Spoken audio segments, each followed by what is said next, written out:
Hey guys, it is me, Dom. I am here today with a poem. Today has been so hectic, or just this week, this month, I don't know. Everything's been hectic and I'm kind of freaking out, but also like super excited because there's a lot of exciting things happening, but also like bad things. And I don't know. It's just life, life, life. But without further ado, we're gonna go ahead and get into this poem. It is another Sylvia Plath poem because that's who we are doing for this week, or who we are reading from. This poem is titled Edge, and let's get started. The woman is perfected, her dead. Body wears the smile of an accomplishment, the illusion of a Greek necessity, flows in the scrolls of her toga, her bare. Feet seem to be saying, "We have come so far, it's over." Each dead child coiled a white serpent, one at each little. Pitcher of milk now empty, she is folded, then back into her body as petals of a rose close when the garden stiffens and odors bleed from the sweet deep throats of the night flower. The moon has nothing to be sad about, starring from her hood of bone. She is used to this sort of thing. Her blacks crackle and drag. And that is the poem. So I chose this one in particular because the title, for me, it's always the title that draws me in initially. And then once I read it, I'm like, oh, this is exactly what I was needing. Or it's something completely opposite. But in some way, I feel like it was still needed for me to consume that and read that. So I always think more of just things, and I'm not like, oh, this doesn't matter or this was dumb, because nothing is ever dumb. Everything's always intentional. At least I think that. Anyone can think whatever. So in my world, everything is intentional. Anyways, with this one, when I think of edge, I think of things almost like, I think of tipping over, I think of falling, I think of spilling. And initially, that is something negative, and I always used to correlate being on the edge as of being scared. But as of recent times, I feel like I have changed my mind and changed the way that I perceive words and definitions of things. And when I see the word edge now, I think of, being daring and being courageous and going to that edge. And that's something that I kind of seek it now.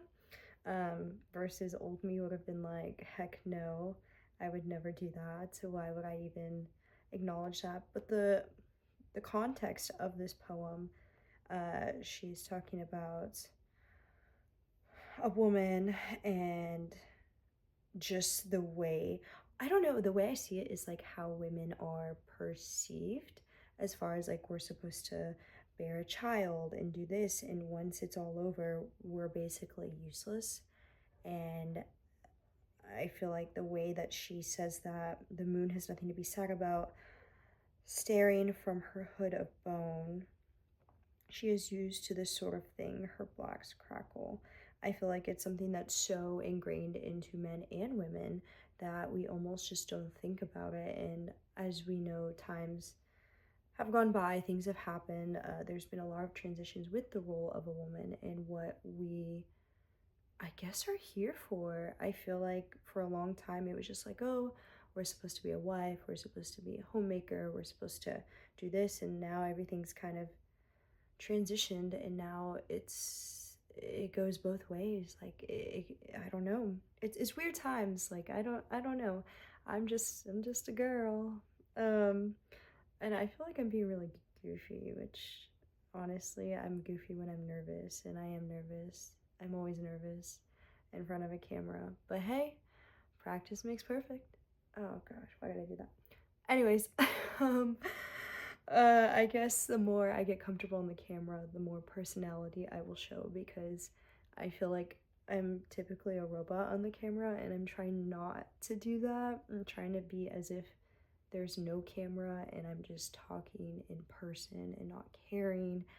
And it's so hard. It's easier said than done, but hey, Um, so yeah, back to this. Yeah, Sylvia Plath has really grown on me. You know, when I first heard of her, obviously it's from the Bell Jar. You take a read, and I feel like, again, it's just like a rabbit hole you end up going down, and you end up learning more, not only about what she writes, but who she is and kind of why she sees this perspective of life. Because again, everyone has a different perspective, and at the end of the day, everyone has something different to share, no matter the significance or not. Like, we can all stare at a tree and, have completely different thoughts, and that's the beauty of humanity. And with AI now, I don't know, it's pretty scary. All the movies coming out, I'm just like, what are they trying to tell us? Like, we've already, I don't know. Um, but other than that, yeah, I think there's beauty in writing, and there's beauty in being able to fully express yourself and just say what's on your mind. And the more that I learn about different things and, classes that I'm currently taking, I realize the power of language and the power of a single word, um, in multiple words, and how that can affect someone drastically. Just little things that matter. Little things matter. Everything matters. And I am tired of people trying to make me feel crazy for, you know, feeling and being a person and being human. I feel like we're so programmed to be like these like robots. We're just like, I don't care. That doesn't matter. And I'm like, no, everything matters. Like, I do care. Like, am I crazy? Like, I don't know. Anyways, I feel like this is more of me ranting rather than a poem. But Sylvia Plath, yes. And I'll be sharing one more poem from her. I haven't quite um, chosen that because I have been more selective as far as what poems. Again, I kind of drifted through a couple of hers, and again, this one was just, I don't know, just spoke to me at the moment. I felt needed, and the more I do things, the more I feel like I'm just a channel. I'm just, the person that gets the message out there, and I don't know who's telling me to do. My head, my thoughts, me, I don't know.